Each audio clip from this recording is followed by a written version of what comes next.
నమస్కారం.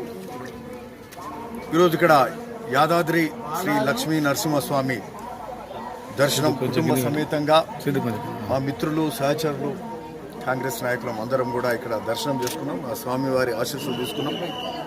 ఈ నూతన సంవత్సరం అంతా అందరూ యాదాద్రి భువనగిరి జిల్లా మొత్తం భువనగిరి నియోజకవర్గ ప్రజలు అందరం కూడా సుఖ సంతోషాలతో ఉండాలి. ఆ స్వామివారి ఆశీస్సులు మెండుగా ఉండాలని కోరుకుంటూ అన్ని వర్గాల ప్రజలకు మరి అందరూ బాగుండాలి, సుఖ సంతోషాలతో ఉండాలి.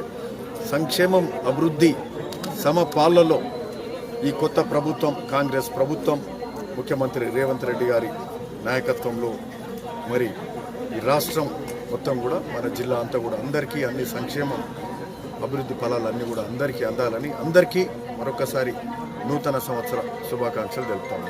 నమస్కారం.